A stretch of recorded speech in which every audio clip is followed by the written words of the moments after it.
This is just the start, you see. This is where it all begins. And so the courier who had cheated death in the cemetery outside Goodsprings cheated death once again, and the Mojave Wasteland was forever changed. Mr. House's Securitron army took control of Hoover Dam and the Strip, pushing both the Legion and the exhausted NCR out of New Vegas. Mr. House continued to run New Vegas his way, a despotic vision of pre-war glory. The streets were orderly, efficient, cold.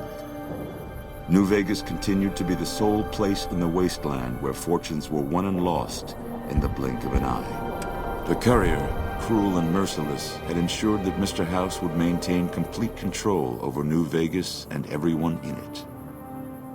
Mr. House afforded him every luxury at his disposal in the Lucky 38, partly out of gratitude and partly out of fear. Though some super mutants in Nightkin continued to journey to the legendary Utobitha, they found little trace of its existence. Some eventually found their way to Jacobstown, but many wandered off into the wastes, confused and disheartened. After a long and eventful life, Rose's luck finally ran out during his time with the Courier. Without organized leadership, the remaining boomers slowly drifted away, leaving Nellis Air Force Base to be flooded by prospectors and scavengers. All of the boomers' accumulated knowledge quickly scattered, and their existence slowly faded from memory. Buried beneath tons of rubble, the Mojave chapter of the Brotherhood of Steel was no more. Those few who were outside the Hidden Valley bunker when it was destroyed settled into new lives, or headed west to find a new chapter to join. At odds with leadership over the Brotherhood's future, Veronica looked to the Mojave Wasteland for an answer both she and they could live with. But the answer would never come, and the dangers of the world that had left the Brotherhood of Steel behind would eventually claim her life. Their leaders destroyed by the Courier, the fiends scattered throughout the wasteland. Without the organization of Motor Runner, Cook, Violet, and Driver Nephi, they were easy prey. With no clear leader to guide efforts in Freeside, the followers of the Apocalypse lost control of Old Mormon Fort to local thugs and junkies.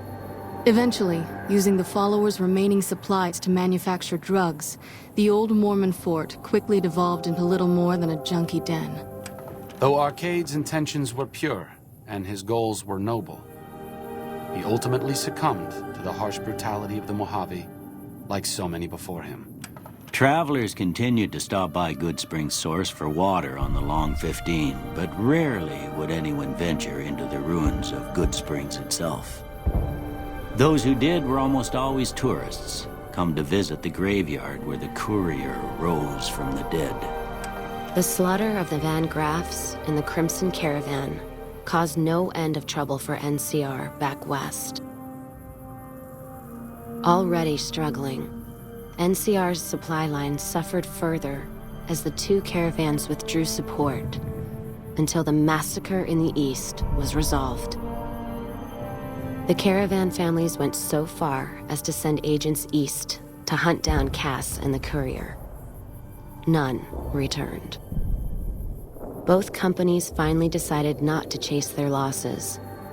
The week after their decision, the headquarters of both companies were destroyed. The graffiti, "See You in Hell," written in gunpowder, was attributed to powder gangers, not the Cassidy Caravan massacre so long ago.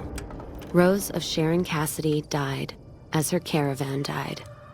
In an unmarked grave, another victim of the Mojave.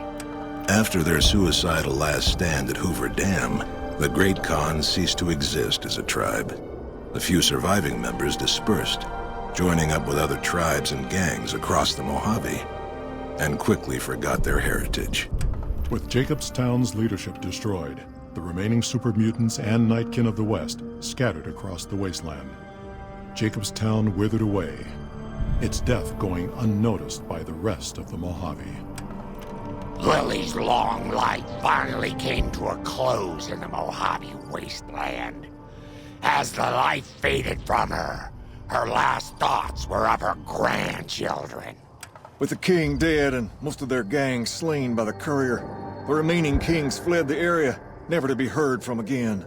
He had survived police service in Colorado, the Great War, combat duty with the Legion, and being the companion of the king. But in the end, Rex finally succumbed to the horrors of the wasteland. Slain to the last man by the courier, the Misfits were at least spared the humiliation of dying during Caesar's attack on Camp Golf. Few mourned their absence. Despite their vigilance against potential attacks by the Legion, the citizens of Novak were no match for the courier.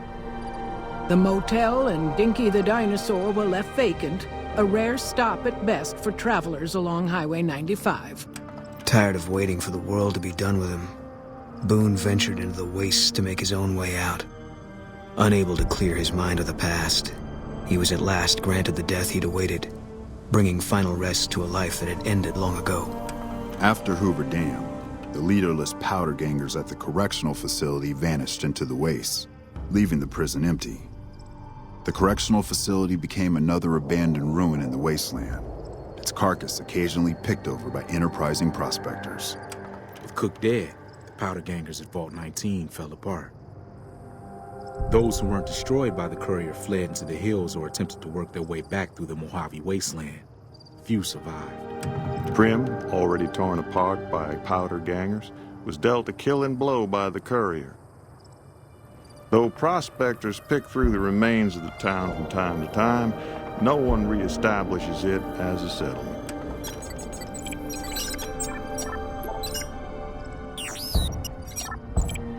After the death of Chief Hanlon, the power of NCR's Rangers was broken for years. Their organization, so reliant on the wisdom and guidance of its elder members, became a shadow of what it once was to people across the wasteland. Despite surviving the destruction of the oil rig and the loss of their comrades at Navarro, the venerable remnants were no match for the courier. They carried the secrets of their old lives to their graves. And so the courier's road came to an end, for now. In the new world of the Mojave Wasteland, fighting continued, blood was spilled, and many lived and died just as they had in the old world. Because war never changes.